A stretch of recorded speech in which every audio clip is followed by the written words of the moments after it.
Hey there, guys. Guess who? Guess what? It works! It freaking works!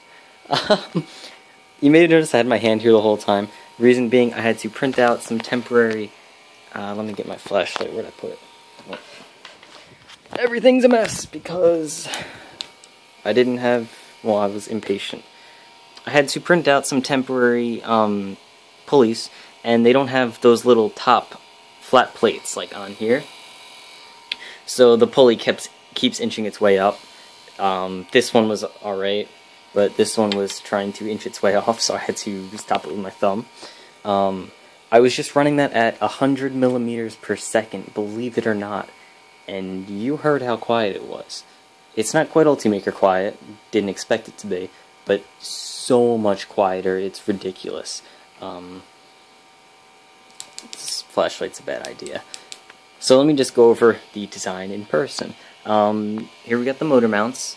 I'm going to be adjusting these a bit so that the motor sits flush with these cross brace things, because right now it's got a little bit of wiggle, not very much.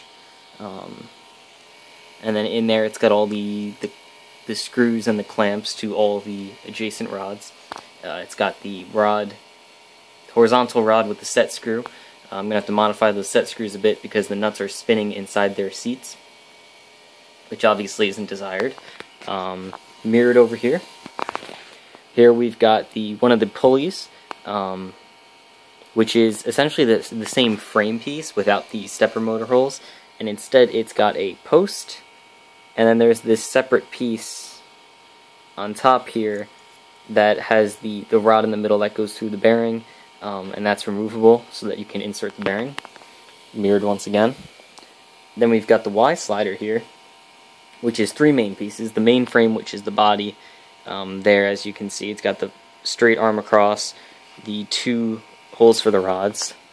Underneath you can see the 4 set screws, and then it's got a few more screw holes on top and on the bottom. Then there's this piece that goes over top the posts that hold the bearings.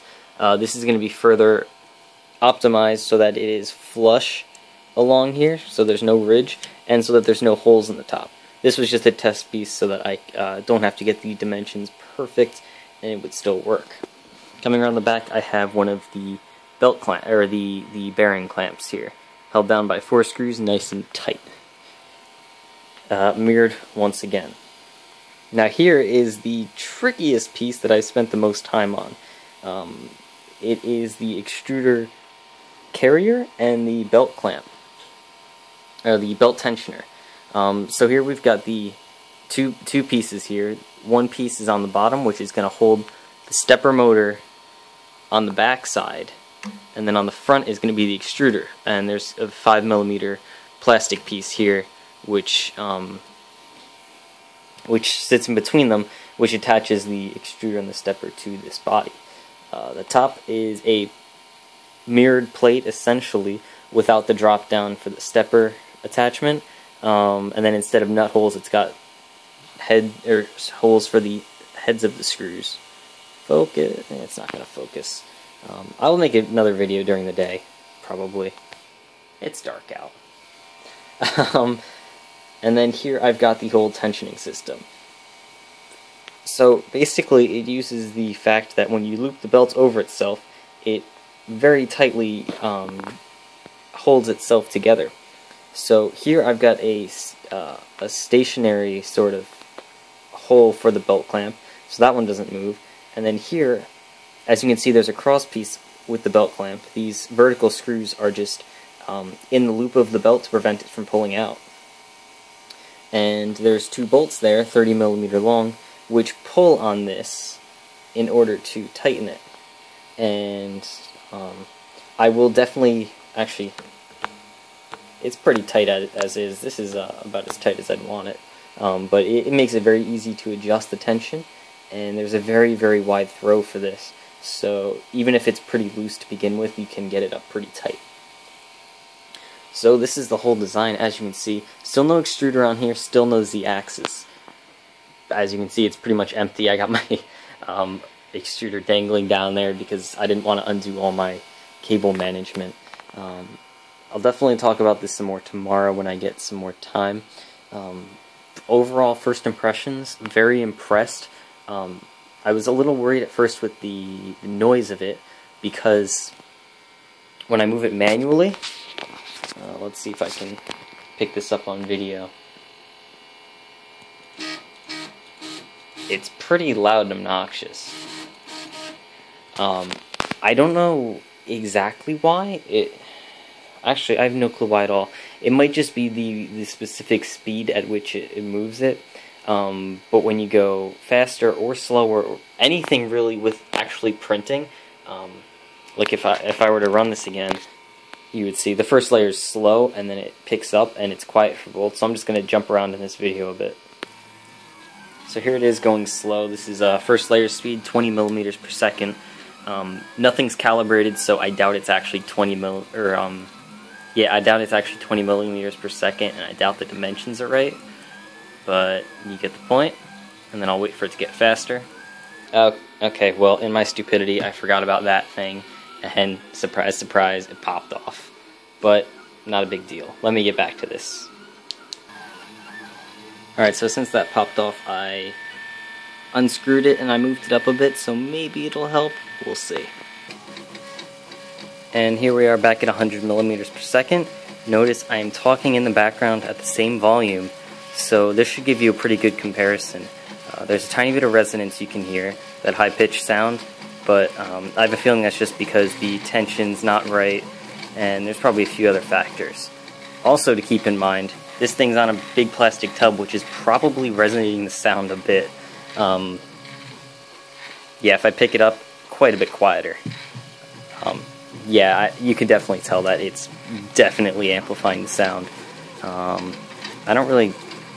don't trust this thing. I know it's going to pop off any second now. But it's okay, because tomorrow I should be getting those metal pieces.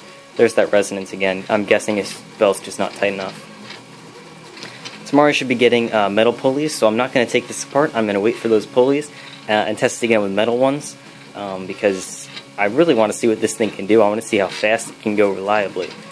This 100 millimeters per second is looking pretty dang good, I must say. Only issue I'm seeing, again, is that I have to hold these down, which will be fixed, and that slight resonating sound, which will probably be fixed with just some more tension. That's it for now. I hope you guys enjoyed. I sure did. It's been a long night, but a lot of progress made. I'm going to stop this now so I don't get my thumb hurt by friction and stuff. So yeah. I'm going to stop now because I'm kind of tired and I want to sleep soon. So I'm going to let this upload overnight. I hope you all enjoyed this video. I hope you're all looking forward to this thing being complete as much as I am.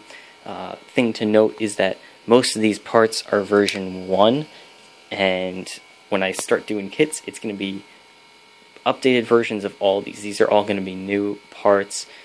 By that I mean pretty much each and every part at this point. I already know what I can do to upgrade it to make it stronger, to make it more reliable, and to make it more, I don't know, I'm too tired to think. Yeah, but so essentially what I'm trying to get at is already at this point I can see where some issues may lie, and I know how to fix them for the most part, which is great. I will probably be reprinting all of these parts for myself first, just to test them and to make sure I have a reliable printer before I start making parts for everybody else, just because that makes sense, because I don't want to be printing parts in a subpar printer. So that's it for today, for tonight. I will be doing another video tomorrow, so keep a lookout. Thank you all for watching. I'll see you later.